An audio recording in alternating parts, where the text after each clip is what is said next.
අපේ ස්මාර්ට් ඉස්කෝලේ YouTube නාලිකාවට සාදරයෙන් පිළිගන්නවා. අපි මේ එකතු වෙලා ඉන්නේ අධ්‍යාපන අමාත්‍යාංශය මගින් ගණිතය විෂය සඳහා මෙවර සාමාන්‍ය පෙළ විභාගයේ වෙනුවෙන් නිකුත් කරලා තියෙන එකම අනුහුරු ප්‍රශ්න පත්‍රයේ පිළිතුරු සාකච්ඡාවත් සමග. එතකොට අපි මේකේ පළවෙනි කොටස, ඒ කියන්නේ කෙටි ප්‍රශ්න 25 වෙනම වීඩියෝකින් අපි ආවරණය කරලා තියෙනවා. මෙතනදී අපි බලාපොරොත්තු වෙන්නේ මේ වීඩියෝ එකේදී ව්‍යුහගත රචනා ප්‍රශ්න 5 පිළිබඳව සාකච්ඡා කරන්න. විභාගයට පිළිතුරු ලිවීමේදී මේ ව්‍යුහගත රචනා ප්‍රශ්න වගේම අනිකුත් ප්‍රශ්න සඳහාත් ප්‍රශ්නවල ව්‍යුහය ස්ට්‍රක්චර් එක මොන වගේද කියලා අවබෝධ කර ගැනීමත් මෙවර විභාගයේ වෙනුවෙන් අහන්න ලබන ප්‍රශ්න පිළිබඳව දල අදහසකට පැමිණීමටත් අපිට මෙන්න මේ කියන මොඩල් පේපර් එක එහෙම නැත්නම් මේ අනුහුරු ප්‍රශ්න පත්‍රය, අනුමාන ප්‍රශ්න පත්‍රය පිළිතුරු ලිවීම සහ මේ ප්‍රශ්න අධ්‍යයනය කිරීම ඉතාම වැදගත් වෙනවා. බලන්න පළවෙනි ගැටලුව, පළවෙනි ප්‍රශ්නේ භාග ප්‍රශ්නය. රූපවාහිනී නාලිකාවක දෛනික විකාශන කාලයෙන්, රූපවාහිනී නාලිකාවක දෛනික විකාශන කාලයෙන් 7න් 2ක් අධ්‍යාපන වැඩසටහන් වලටද 3න් 1ක් ළමා වැඩසටහන් වලටද ඉතිරියෙන් 8න් 5ක් වාර්තාමය වැඩසටහන් වලටද වෙන් කර ඇත. අධ්‍යාපන හා ළමා වැඩසටහන් සඳහා වෙන් කර ඇති මුළු කාලය කොපමණද කියලා අහනවා. එතකොට බලන්න මේකේ මේ භාග තුනක් අපිට දීලා තියෙනවා. එතකොට අපි මේ ගැටලුවේදී කරන්නේ ඇත්තටම භාග එකතු කිරීම, අඩු කිරීම, භාග ගුණ කිරීම තමයි අපි කරන්නේ. නමුත් මෙතන අපිට තියෙන අභියෝගය තමයි මොන අවස්ථාවේද එකතු කරන්නේ, මොන අවස්ථාවේද භාග අඩු කරන්නේ, එහෙම නැත්නම් ගුණ කරන්නේ කියලා හඳුනගන්න එක. දැන් මෙතන මේ භාග තුනක් දීලා තිබුණාට මේ 7න් 2 කියන්නේ, ඒ කියන්නේ අධ්‍යාපන වැඩසටහන් සඳහා මුළු විකාශන කාලයෙන් 7න් 2ක් වෙන් කරලා තියෙනවා. ළමා වැඩසටහන් වලට මුළු විකාශන කාලයෙන් 3න් 1ක් වෙන් කරලා තියෙනවා. ඒ වගේම වාර්තාමය වැඩසටහන් වලට ඉතුරු වෙලා තියෙන කාලයෙන් 8න් 5ක් තමයි වෙන් කරලා තියෙන්නේ.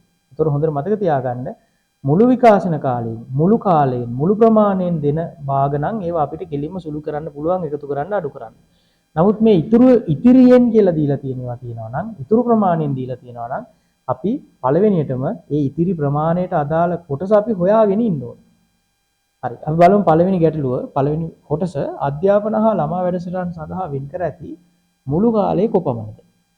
එහෙමනම් අධ්‍යාපන වැඩසටහන සඳහා මුළු විකාශන කාලයෙන් 7න් 2යි, ළමා වැඩසටහන සඳහා මුළු විකාශන කාලයෙන් 3න් 1ක් වෙන් කරලා තියෙනවා. එහෙනම් මුළු කාලය හොයන්න මම කරන්න ඕනේ මෙතන තියෙන මේ 7න් 1 සහ ඊළඟට 3න් 1 එකතු කරන්න ඕනේ. දැන් බලන්න අපි ඉගෙනගෙන තියෙනවා 6 ශ්‍රේණියේදී භාග එකතු කිරීමේදී හරය සමාන වෙන්න ඕනේ කියලා. එතකොට මේ 7 වරත් 7න් 2 නේ, 7න් 2යි. අපි මෙතන 7 3 කුඩා පොදු ගුණාකාරයේ 21 නිසා මම පළවෙනි භාග සංඛ්‍යාව හරයයි ලවයයි 3න් ගුණ කරලා තුල්්‍ය භාගයක් ලියනවා. දෙවෙනි භාග සංඛ්‍යාව 7න් ගුණ කරලා තුල්්‍ය භාගයක් ලියනවා. ඒතර මට එනවා මෙතන 21න් 6 ධන 21න් 7 කියලා. එහෙනම් මුළු විකාශන කාලය 21න් 13යි. මුළු විකාශන කාලය 21න් 13යි. වාර්තාමය වැඩසටහන් වලට වෙන් කර ඇති කාලය දෛනික විකාශන කාලයෙන් භාගයක් ලෙස දක්වන්න. ඒත් වාර්තා වැඩසටහන් වලට ඉතිරියෙන් 8න් 5ක් නේ දීලා තියෙන්නේ. ඒ නිසා අපි ඉස්සෙල්ලාම අපි හොයා ගන්න ඕනේ ඉතිරි හොයා ගන්න ඕනේ. ඉතිරි හොයා ගන්න ඕනේ. පළවෙනි කොටස ඉවර වෙනකොට මේකේ ඒකකය කොටස් 21කට බෙදලා තියෙනවා. බෙදලානේ 21කින් 21යි. හැබැයි පළවෙනි වැඩසටහන් දෙක සඳහා 21කින් 13ක් වැය වෙලා වෙන් වෙලා තියෙනවා. ඒ කියන්නේ මෙතන තියෙන ඉතුරු වෙලා තියෙන කාලය 21කින් 8යි. ඉතුරු වෙලා තියෙන කාලය 21කින් 8යි. එතකොට දැන් අපිට හොයාගන්න පුළුවන් ඊළඟට වාර්තාමය වැඩසටහන් වලට ගියපු කොටස. වාර්තාමය වැඩසටහන් වලට ගිහිලා තියෙන්නේ මේ ඉතුරු වෙලා තියෙන 21කින් 8න්. ඒ කියන්නේ ඉතිරියෙන් 8න් 5ක්. හරයයි ලවයයි සුළු කරන්න පුළුවන්. එහෙනම් වාර්තාමය වැඩසටහන් වලට මුළු විකාශන කාලයෙන් 21කින් 5ක් තමයි වෙන් වෙලා තියෙන්නේ.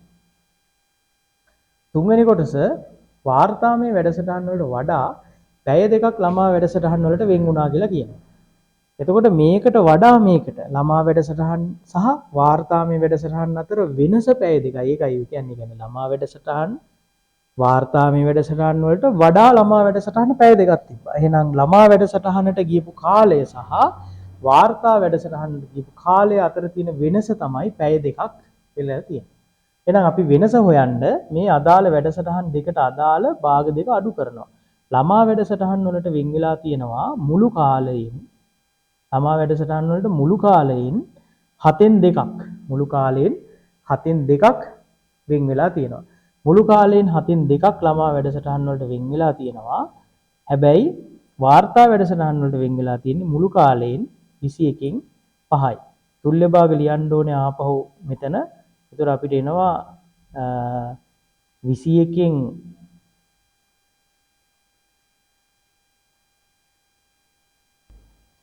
නෑ මෙතන ළමා වැඩසටහන සඳහා වෙන් වූ කාලය 7න් 2 නෙවෙයි. ළමා වැඩසටහන සඳහා වෙන් වූ කාලය 3න් 1යි කියලා අපි දීලා තින්නේ. අධ්‍යාපන වැඩසටහනේ 7න් 2. ඒ නිසා අපි ගන්න ඕනේ 3න් 1න් අඩු කරන්න ඕනේ 21න් 3ක්. 21න් 3ක් නෙවෙයි 21න් 5ක් අඩු කරන්න ඕනේ.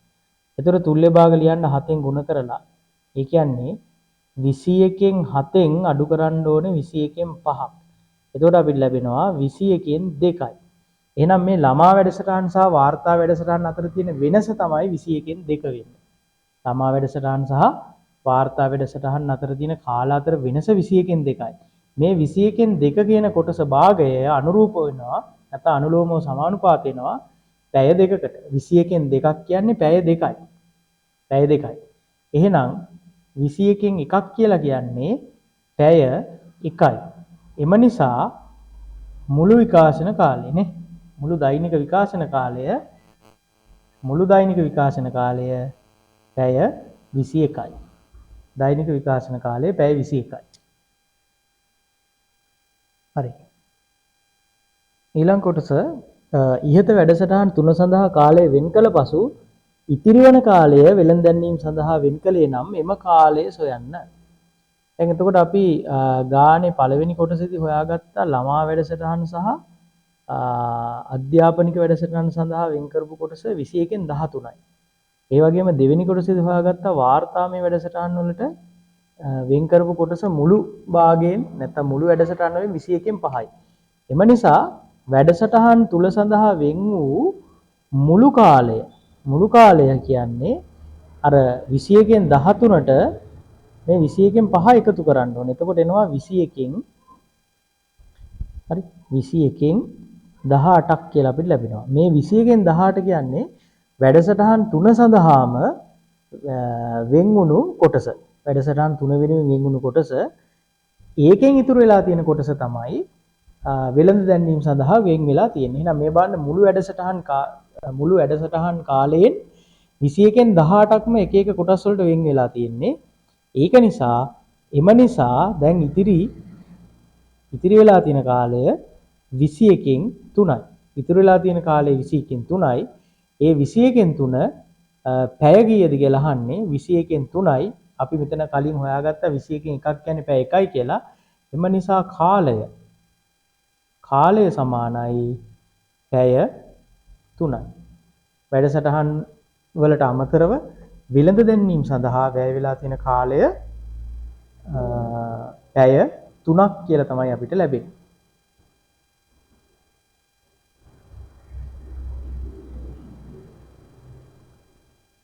දෙවැනි ප්‍රශ්නය භාග ගැටලුවෙන් පස්සේ වර්ගඵල සහ පරිමිති ආශ්‍රයෙන් අහන ගැටලුව පාදයක දිග සෙන්ටිමීටර් 14ක් වූ සමචතුරස්‍රාකාර බිම් කොටසක් තුළ රූපයේ අඳුරු කර දක්වා ඇති පරිදි වූ අර්ධ වෘත්තාකාර කොටසේ රතු රෝස පැළද ඉතිරි කොටසේ සුදු රෝස පැළද වගා කර ඇත. රතු රෝස පැළ වගා කර ඇති අර්ධ වෘත්තාකාර බිම් කොටසේ අරය සොයන්න. රතු රෝස පැළ වගා කරලා තියෙන කොටසේ අරය. ඒ කියන්නේ මේ අඳුරු කරපු කොටසේ අරයනේ. සමචතුරස්‍රයේ පැත්තක දිග 14යි නම් ඒකෙන් භාගයක් තමයි අරය වෙන්නේ. ඒ නිසා අරය සමානයි 14 බෙදීම 2 සමානයි මීටර් 7යි. අරය මීටර් 7යි. එම කොටසේ වර්ගඵලය සොයන්න. ඒ කියන්නේ අර්ධ වෘත්තයේ වර්ගඵලය. අපි දන්නවා වෘත්තයක වර්ගඵලය හොයනවා නම් සූත්‍රයේ phi r වර්ගය මෙතන අර්ධ වෘත්තයක් තියෙන හින්දා phi r වර්ගයෙන් භාගයයි. නේ? අදාළ අගයන් ආදේශ කරන්න 7න් 22 ගුණ කිරීම r වර්ගය කියන්නේ 7 ඒවා දෙකක් ආදේශ කරනවා ගුණ කිරීම භාගය 7යි 7යි කැපිලා යනවා මේ දෙකට දෙවරක් 11යි අවසානයේ ඉතුරු වෙනවා 11වරක් 2 11වරක් 7 77යි. වර්ග සෙන්ටිමීටර් වර්ග මීටර් 77ක් කියලා ඉතුරු වෙනවා. රෝස පැල වගා කර ඇති බිම් කොටස් වල සෑම මායිමක් දිගේම හැම මායිමකම වැටක් ඉදි කර ඇත. එම වැටේ දිග සොයන්න. දැන් මෙතන ඔයාලට පේනවාද මේකේ රෝස පැල සුදු රතු කියන වර්ග දෙකම. එහෙමනම් මේ සමචතුරස්‍රයේ වටේම වැටක් ගහලා තියෙන්න ඕනේ. ඒ වගේම මෙතන තියෙන මේ ඡාපයක් තියෙනවා. ඡාපයේ දිගෙත් ඔය කියන වැට තියෙන්න ඕනේ. ඒ නිසා අපි මෙතන පළවෙනියටම කරන්න ඕනේ දේ තමයි මෙන්න මේ පාත්‍ය එහෙම නැත්නම් රතු රෝස පාත්‍ය එහෙම නැත්නම් මේ තියෙන ඡාපයේ ඡාප දිග හොයා ගන්න ඕනේ. ඡාප දිග හොයා ගන්න. ඡාප දිග හොයන්නේ 2πr ගුණ කිරීම අර්ධ වෘත්තයන් නිසා භාගයයි. මේ දෙන කපලා දැම්මේකි. එතකොට 7න් 22 ගුණ කිරීම අරය 7යි. 7ට 7 සුළු නාම ඡාප දිග මීටර් 22යි. එහෙමනම් දැන් මට මේකේ පරිමිති දැන් මේ සාමාන්‍ය පරිමිතියට වඩා ටිකක් වෙනස් එකක් මේකේ හොයන්න තියෙනවා. මොකද හේතුව මෙතන තියෙනවා සමචතුරස්‍රයේ වටේ දිග වගේම සෑම මායිමක් කිව්වහම ඡාපය එකතු කරන්න ඕනේ. ඒ කියන්නේ මෙතන එහෙමනම් වැටේ දිග නේ වැටේ දිග හොයාගන්න පුළුවන් 14 බැගින් පාද 4ක් තියෙනවා. ඒකට එකතු කරන්න ඕනේ ඡාප දිග 22ක් නේ. 4 වරක් 4 16යි එකක් ඉතුරුයි 4 1යි 5යි 56ට 22ක් එකතු වුණාම කීයද මීටර් 78යි. මීටර් 78යි. හතරවෙනි කොටස. හතරවෙනි කොටසේදී රතු රෝස වගා කර ඇති කොටස ඍජුකෝණාශ්‍රාකාර හැඩයක් වනසේ රතු රෝස වගා කර ඇති කොටසට යාබදව ඇති සුදු රෝස වගා කර ඇති වර්ග මීටර් 21ක කොටසකින් සුදු රෝස පැල ඉවත් කර එහි රතු රෝස පැල වගා කිරීමට අදහස් කරයි. ඔය කියන්නේ මේ අර්ධ වෘත්තය අයින් කරලා මෙතන ඍජුකෝණාශ්‍රයක් වෙන විදිහට මේ මෙහෙම වැටක් ගහනවාලු. එහෙම තමයි ඔය කියන්නේ. වැටක් ගහලා මේ ටිකේ සුදු රෝස පැල අයින් කරලා ඒ ටිකෙත් රතු රෝස පැල හදනවා කියලා තමයි මේ කියන්නේ. එතකොට මේ අලුතෙන් හදන කොටසේ වර්ගඵලය වර්ග මීටර් 21යි. අලුතෙන් හදන කොටසේ මම මේ නිල් පාටින් පාට කරලා තියෙන කොටස වර්ග මීටර් 21යි. ඒ වගේම අපි හොයාගත්තා මේ අඳුරු කරපු කොටස දැනට රතු රෝස තියෙන කොටස වර්ග මීටර් 77යි කියලා. අපෙන් අහන්නේ මිනුම් සහිතව ඇඳ දක්වන්න කියලා. එතකොට මෙතනින් මේ ඍජුකෝණාශ්‍රය අඳින්න ඕනේ. ඇඳලා අපි මේ දුර දන්නේ නැති හින්දා මේ දුර මම x කියලා ගන්නවා. මෙන්න මේ දුර x කියලා අපි ගමු. එතකොට බලමු මෙයාලා කියනවා දැන් එහෙමනම් අපි හොයාගන්න ඕනේ දැන් රතු රෝස පැල හදන මුළු වර්ගඵලය නේ මුළු වර්ගඵලය හොයාගන්න ඕනේ. මුළු වර්ගඵලය අපි හොයාගන්න ඕනේ. කලින් තිබ්බ 77ක දැන් අලුතෙන් 21ක් එකතු වෙනවා. ඒ කියන්නේ 7යි 1යි 8යි 7යි 2යි 9යි. වර්ග මීටර් 98ක වර්ග මීටර් 98ක දැන් රතු රෝස පැල මෙතන හදලා තියෙනවා. වර්ග මීටර් 98ක. එතකොට මිනුම් සහිතව ඇඳ දක්වන්න කියලා කියන්නේ දැන් එතකොට අපි අර ඇඳපු ඍජුකෝණාශ්‍රයට මේ පළල x කියලා ගත්ත එක්කෙනා කීයද කියලා හොයාගන්න ඕනේ. දැන් එතකොට අපි දන්නවා සමචතුරස් මේ ඍජුකෝණාශ්‍රයක වර්ගඵලය හොයන්නේ දිග 14 ගුණ කරන්න ඕනේ x කින්. හැබැයි දිග පළලෙන් ගුණ කරාමින අගය 98ට සමාන වෙන්න ඕනේ. 98ට සමාන වෙන්න ඕනේ. එතකොට එහෙමනම් x වල අගය හොයන්න අපි දෙපැත්තම 14න් බෙදමු. එතකොට අපිට ලැබෙනවා x වල අගය කීයයි කියලාද මීටර් 7යි. නේ x වල අගය මීටර් 7යි කියලා අපිට ලැබෙනවා.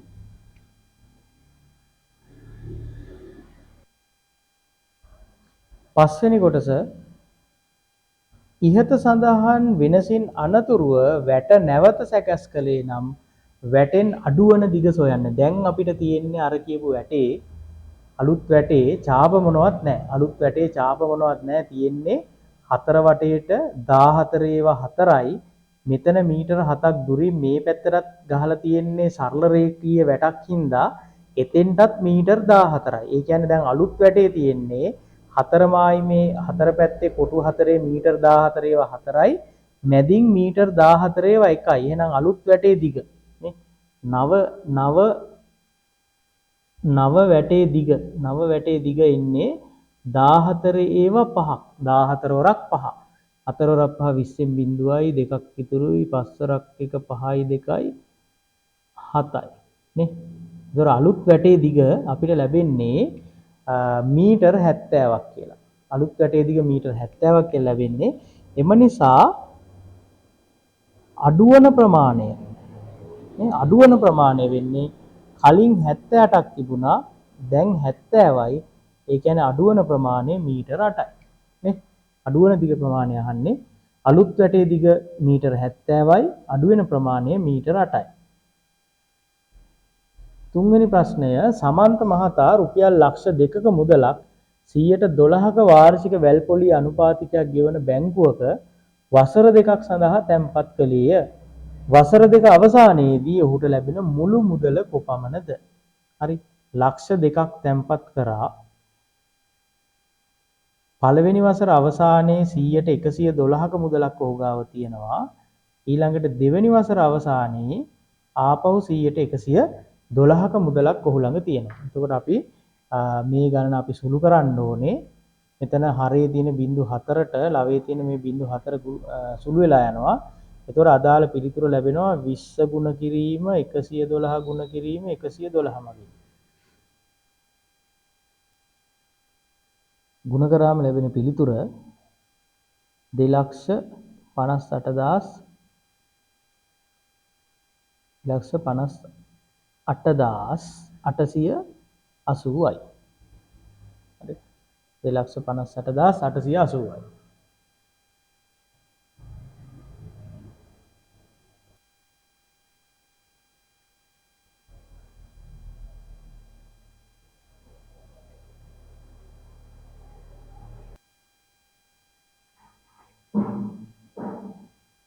හරි. අපි බලමු එතකොට දැන් මෙතන ආය බලමු දැන් ලක්ෂ 2යි තියෙන මුදල. එතකොට 112යි 100ට 112ක් පළවෙනි අවුරුද්ද අවසානයේ තියෙනවා දෙවෙනි අවුරුද්ද අවසානයේ ආයෙ 100ට 112ක් තියෙනවා. එතකොට සම්පූර්ණයෙන් මේක සුළු කරාම අපිට ලැබෙනවා 20 ගුණ කිරීම 112 ගුණ කිරීම 112. ඒ කියන්නේ 2,50,880යි අදාළ මුදල වෙන්නේ. ඒතර ඔහු එම මුදලින් 10,880ක් තම අවශ්‍යතා සඳහා වෙන් කරගත්තා කියනවා. එහෙනම් අපි මෙයා ආයෝජනය කළ මුදල හොයාගන්න වෙනවා. ආයෝජනය කළ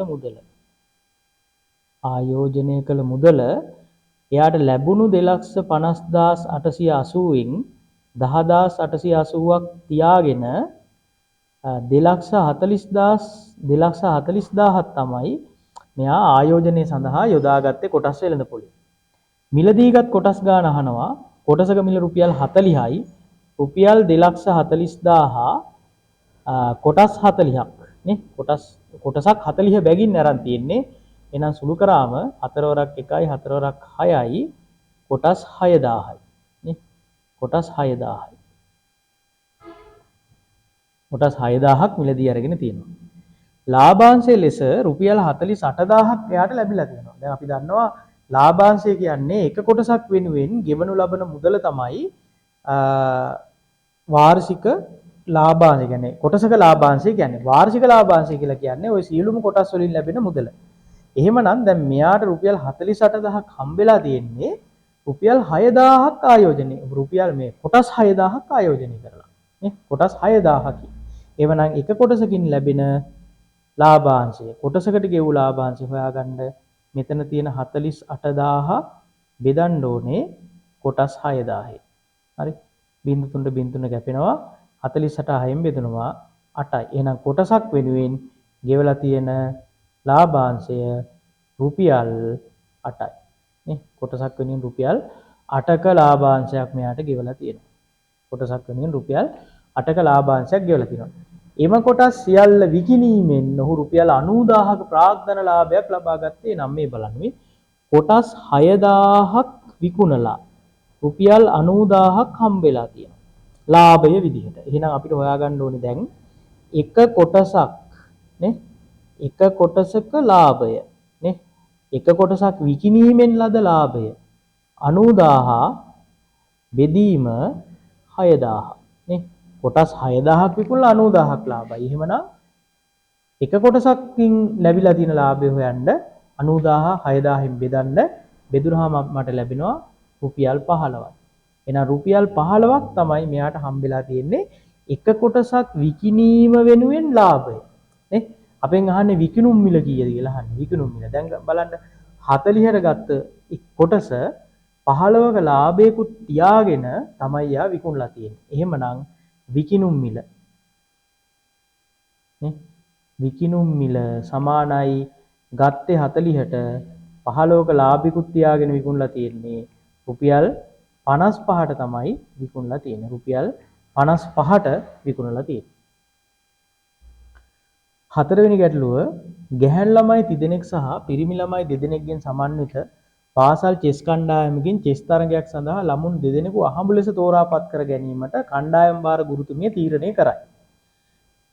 එතකොට දැන් මෙතන අපි ඉගෙනගෙන තියෙනවා ස්වායක්ත සිද්ධි සහ පරායක්ත සිද්ධි. ස්වායක්ත සිද්ධි මේක නිකන් පරායක්ත සිද්ධියක් වගේ. අපි ගත්තොත් එහෙම අර ඔයාලට මතකයි අපි උදාහරණ කරලා තියෙනවා අර කාඩ්පත් සමූහයකින් කාඩ්පතක් ඉවතට අරගෙන නැවත කාඩ්පත් ගොඩට නොදමා දෙවෙනි එකක් ගන්නවා කියලා. ඒ කියන්නේ ඒකෙන් අදහස් කරන්නේ කොයි වෙලාවකවත් දෙවෙනි වටයේදී පළමු වටේ හම්බෙච්ච කාඩ් එක ආපහු අපිට හම්බ වෙන්නේ නැහැ. එකම කාඩ් එක. හරි මෙතනත් එහෙමයි. ළමයි 5 දෙනෙක් ඉන්නවා. ඒ ළමයි දෙන්නෙක් තෝරගන්න ඕනේ. පළවෙනි ළමයා තෝරලා අයින් කරන් පස්සේ දෙවෙනි ළමයා තෝරගන්න වෙන්නේ අර ඉතුරු ළමයි 4 දෙනාගෙන්. ඒ නිසා එකම ළමයා කොයි වෙලාවකවත් අවස්ථා දෙකේදීම තේරෙන්න විදිහක් නැහැ. පළමු තේරීම සහ දෙවෙනි තේරීම කියන දෙකේදී එකම ළමයා තේරෙන්න විදිහක් නැහැ. මොකද ළමයි දෙන්නෙක් අපිට ඕනේ. පළවෙනි එක්කෙනා අයින් කරලා තමයි අපි දෙවෙනි එක්කෙනා තෝරන්නේ. එම නිසා මේ කොටු දැලේ මේ G1 G1 කියලා දෙපැත්තෙන්ම හමු වෙන තැන, ඒ කියන්නේ පළමු ගැනීමත් G1 දෙවෙනි ගැනීමත් G1. මෙතන මේ කතිරය අපිට දාන්න බෑ. මේ කතිරය අපිට දාන්න බෑ. ඒ වගේම මේකත් බෑ. මේකත් බෑ. මේ එකක්වත් අපිට දාන්න බෑ. මොකද හේතුව පළමු ළමයා ඉවත් කරලා දෙවෙනි ළමයා තෝරන හින්දා කොයි වෙලාවකවත් දෙවෙනි තේරීම විදිහට ආපහු අර පළවෙනි ළමයා තේරෙන්න විදිහක් නැහැ. එම නිසා මේ කොටු දැල අර සම්පූර්ණයෙන් පිරෙන කොටු දැලක් නෙවෙයි. මෙන්න මේ විදිහට ඉස්තන් සහිතවයි එන්නේ. එතකොට පළමු ගෑනු ළමයාත් එක්ක දෙවෙනි ගෑනු ළමයා, තුන්වෙනි ගෑනු ළමයා, පළවෙනි පිරිමි ළමයා හෝ දෙවෙනි පිරිමි ළමයා තේරෙන්න පුළුවන්. දෙවෙනි ගැහැණු ළමයාත් එක්ක පළවෙනි ගැහැණු ළමයා, තුන්වෙනි ගැහැණු ළමයා, ඊට පස්සේ පළවෙනි පිරිමි ළමයා හෝ දෙවෙනි පිරිමි ළමයා තේරෙන්න පුළුවන්. තුන්වෙනි ගැහැණු ළමයාත් එක්ක පළවෙනි ගැහැණු ළමයා, දෙවෙනි ගැහැණු ළමයා, පළමු පිරිමි ළමයා සහ දෙවෙනි පිරිමි ළමයා. ඊළඟට පිරිමි ළමයි ගත්තාම මෙන්න මේ විදිහට. දෙවෙනි පිරිමි ළමයා ගත්තාම පළමු ගැහැණු ළමයා, දෙවෙනි ගැහැණු ළමයා, තුන්වෙනි ගැහැණු ළමයා සහ පළමු පිරිමි ළමයා එක තමයි යාට යන්න වෙන්නේ. හරි. එහෙනම් මෙන්න මේ කොටු දැලේ මේ කොටු ටික හරියට අඳින්න ඕනේ. ඒ අඳිනකොට මේ ටික ඉතුරු වෙනවා. ඔයාලට ලකුණු දෙකක් හම්බ වෙනවා කොටු දැල නිවැරදිව මේ කතිර ටික ගහලා තියෙන එකට. ඊට පස්සේ කියනවා තෝරා ගන්නා ළමුන් දෙදෙනා පිරිමි ළමයි දෙදෙනෙක් හෝ ගැහැණු ළමයි දෙදෙනෙක් වීම. ඒ කියන්නේ එක්ක දෙන්නම පිරිමි නැත්නම් දෙන්නම ගැහැණු. කොටු දැල මතට ඇවිල්ලා බැලුවාම XY අක්ෂ දෙකේම GG කියලා තියෙන්න ඕනේ. එහෙම නැත්නම් BB කියලා තියෙන්න ඕනේ. අපි ගත්තාම අපිට ඒ විදිහට දකින්න තියෙන්නේ මේ කතිර ටික තියෙනවා. මම මේ වට කරපො.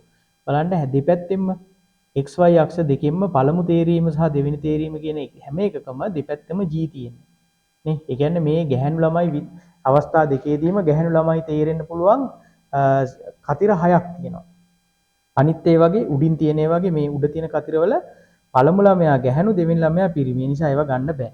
මේ පැත්තේ තියෙන ඒ වගේ පළමු ළමයා ගැහැණු නමුත් දෙවෙනි ළමයා පිරිමි ගන්න බෑ. ඊළඟට ඔය කියන ප්‍රශ්නෙට අදාළ තව කතිර දෙකක් තියෙනවා. මෙන්න මේ කතිර දෙක. මේ කතිර දෙකේදී දෙපැත්තෙම B තියෙන්නේ. ඒ කියන්නේ අවස්ථා දෙකේම පිරිමි ළමයි තේරිලා ඉන්නේ. එකම සිද්ධියකට අදාළ නිසා මේක ඔක්කොම එක ප්‍රදේශයක් වෙන විදිහට මෙන්න මෙහෙම අපි කොටු දැල වට කරලා ගන්න ඕනේ. එතකොට බලන්න සම්පූර්ණ සිද්ධියේ කතිර ඔක්කොම තියෙනවා 20ක්. ඒ කියන්නේ නියදී අවකාශයේ අවයව ගාන 20යි. මම මේ දැන් අපි ගත්ත සිද්ධියට අදාළව 6යි 2යි 8යි. 20න් 8යි. සරලම ආකාරයෙන් තියෙන්න ඕනේ 5න් 2යි. සරලම ආකාරය 5න් 2යි. හරි.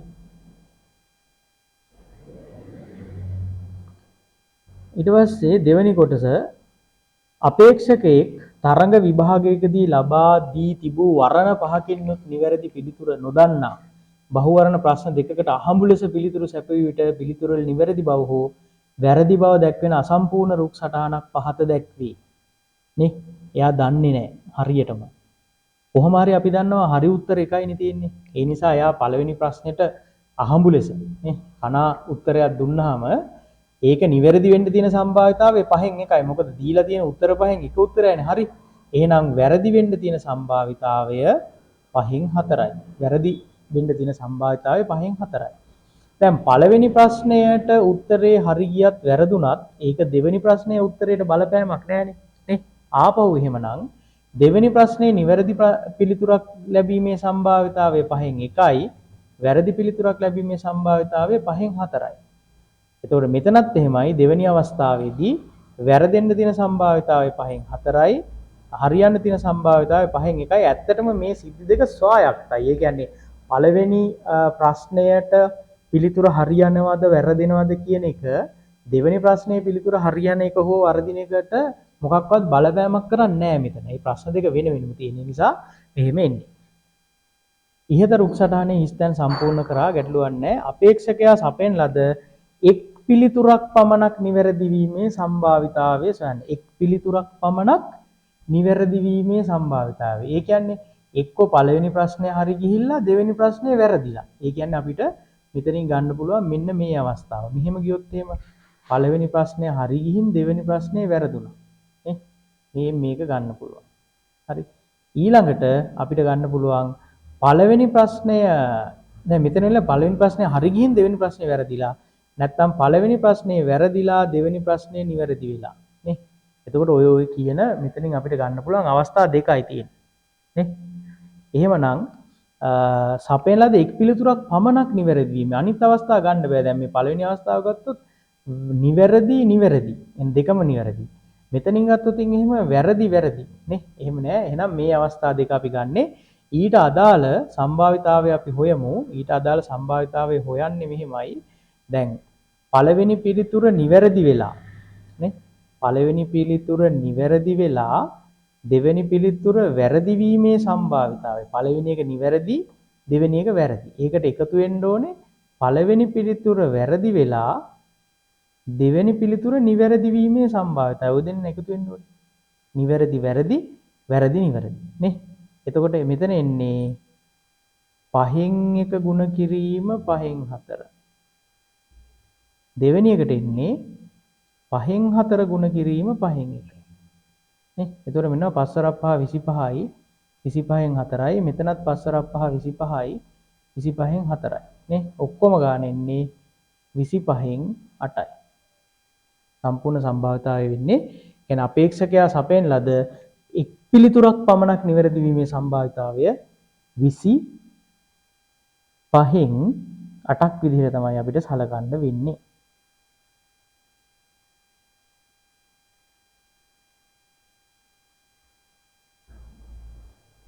පස්වෙනි ගැටලුව පාසල නිමවීමෙන් පසු ශිෂ්‍ය කණ්ඩායමක් තම නිවෙස් බලා පිටත් වීමට බස් නැවතුම්වලක බස් රථයක් පැමිණෙතුරු රැඳී සිටි කාලය සම්බන්ධ තොරතුරු ඇසුරෙන් අඳින ලද සම්පූර්ණ ජාල රේඛයක් පහත දැක්වේ.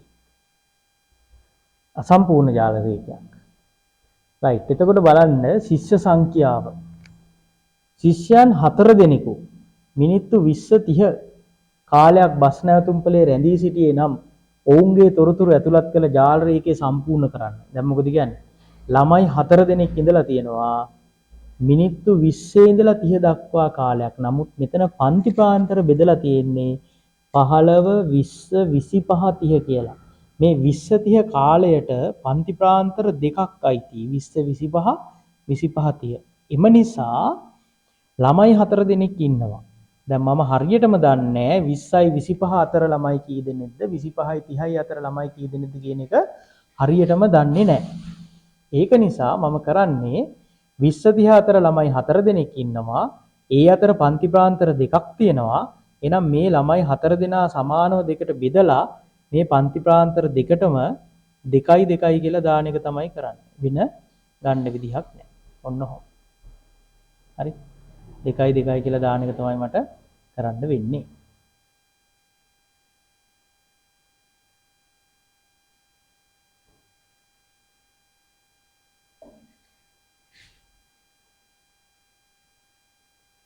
ඊළඟට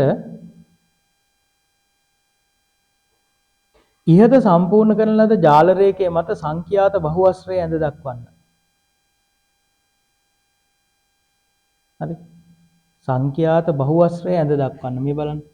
සංඛ්‍යාත බහුවස්ත්‍රය අඳින්නේ හැම ස්තම්භයකම හරි මැදින් අපි කතිර දාන්න ඕනේ. මෙතන එක සමානව තිබුණට මෙතන තියෙනවා පන්ති ප්‍රාන්තර දෙකක්. ඒ නිසා මේ තියෙන ස්තම්භ දෙකේම අපි කතිර ලකුණු කරන්න ඕනේ. ඊළඟට අවසාන ස්තම්භයට පස්සේ තියෙන පන්ති ප්‍රාන්තරය 30 35නේ. මේ 30 35 අතර x අක්ෂයේ මත හරි මැදින් කතිර ලකුණ යොදන්න ඕනේ. ඕක ළමයි ගොඩක් වරද්දන එකක්. ඊළඟට පළවෙනි ස්තම්භයට කලින් පන්ති ප්‍රාන්තරයේ මැදත් දාන්න ඕනේ. දැන් මෙතන මෙහෙමයි 30 25 20 15 10 5 බිඳුව තව එකක් තිබුණා නම් ඒක ඍණ 5. තව එකක් තිබුණා නම් ඒක ඍණ 5.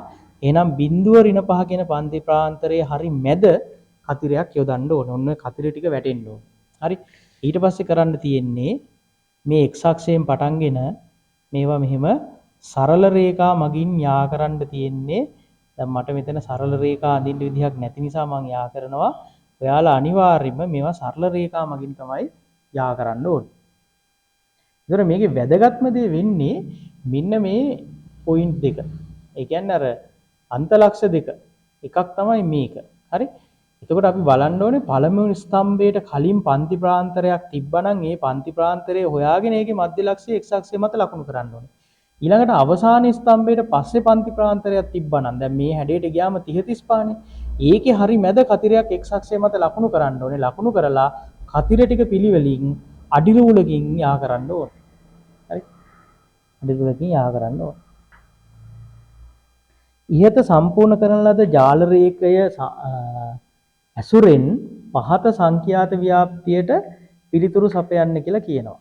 එතකොට බලන්න මෙතන 0යි 5යි අතර ශිෂ්‍ය සංඛ්‍යාව 4යි 5යි 10යි අතර ශිෂ්‍ය සංඛ්‍යාව 10යි 12යි 10යි 15යි අතර ශිෂ්‍ය සංඛ්‍යාව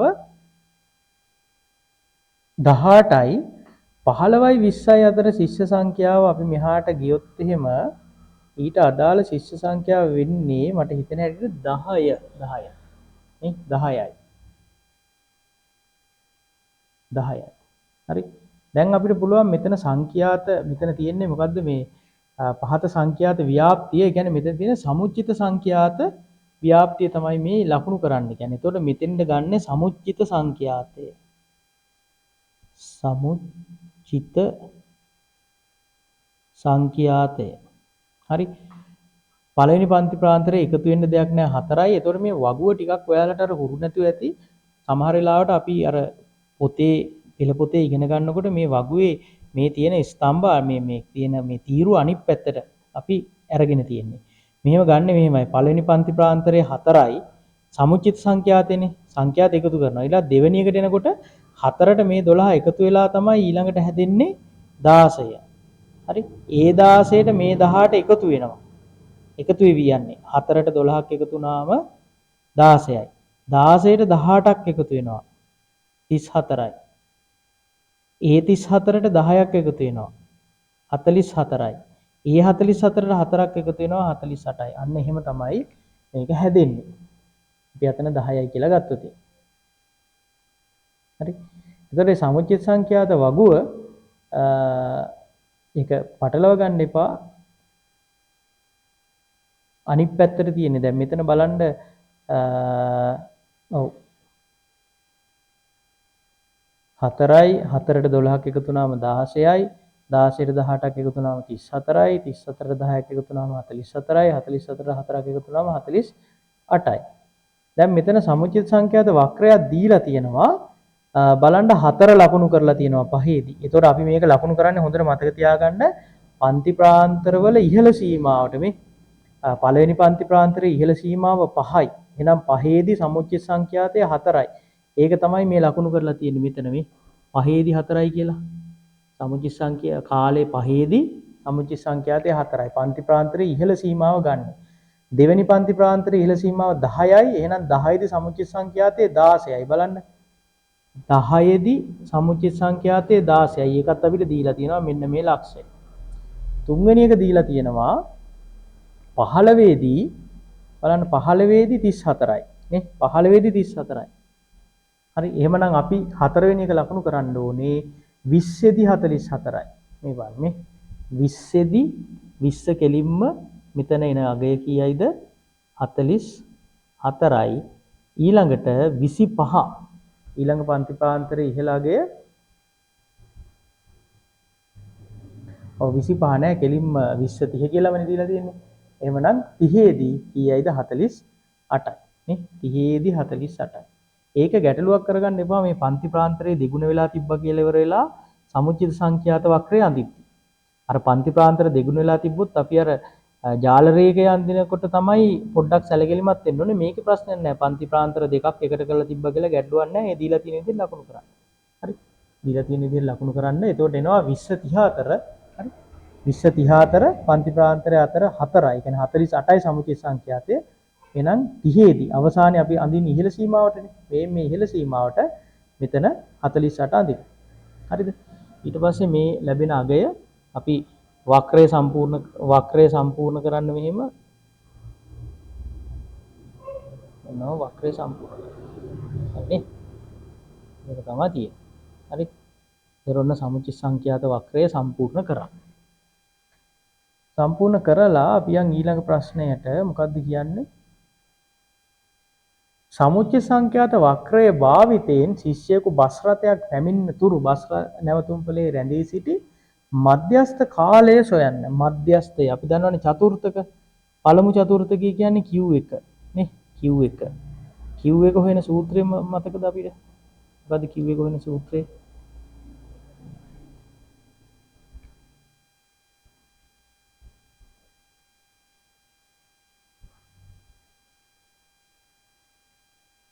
Q1 හොයන සූත්‍රය 4න් 1යි n නේ n. කවුද n කියන්නේ? n කියන්නේ සංඛ්‍යාතවල එකතුව නේ. සමුච්චිත සංඛ්‍යාතයේ අන්තිමටම හම් වෙන ගාන තියෙන්නේ. මේ මෙතන හම් වෙන ගාන තමයි ඔය n විදිහට අපිට ගන්න පුළුවන් තියෙන්නේ. ඇයි? සංඛ්‍යාත සියල්ලන්ගේම එකතුවනේ. හරි. ඊට පස්සේ Q2 දෙවන චතුර්ථකය කියන්නේ 4න් 2යි n. වෙනියා නේ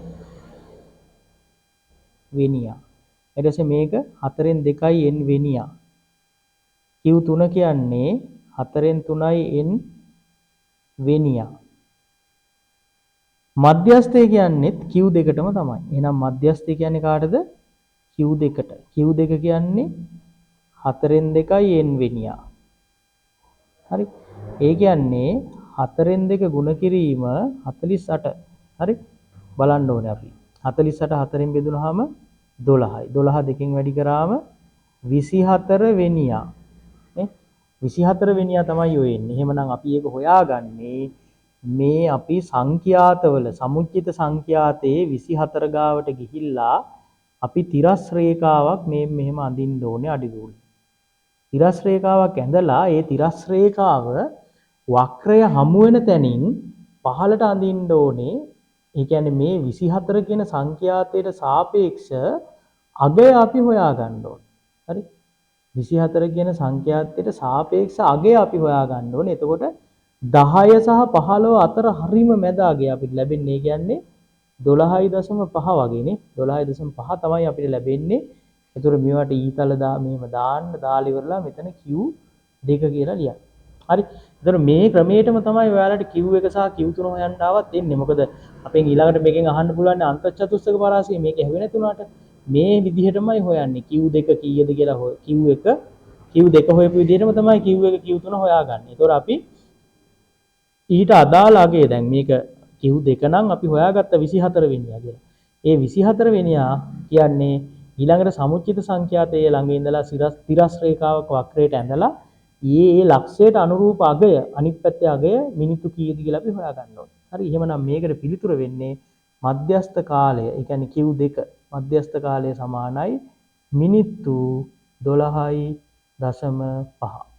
මිනිත්තු 12.5. එතකොට ඔන්න මේක තව පාරක් තව දෙතුන් සැරයක් මේ ගණන් ටික මේවා අධ්‍යයනය කරන්න. මොකද හේතුව මේ හැඩේ. හරිද? මේ අහලා තියෙන ගණන් වල හැඩය මේක ඔහොම විභාගෙටත් එනවා. ඒකයි අර මම කිව්වේ විභාගයේ ස්ට්‍රක්චර් එක හරිද ප්‍රශ්නවල ව්‍යුහය කොහොමද දෙන්නේ කියලා දැනගන්න එතකොට අපිට මේ පිළිබඳව යම්කිසි අනුමානයක් ලබා ගන්න හොඳ අවස්ථාවක් වෙනවා මේ මොඩල් පේපර් එකට උත්තර ලියන එක.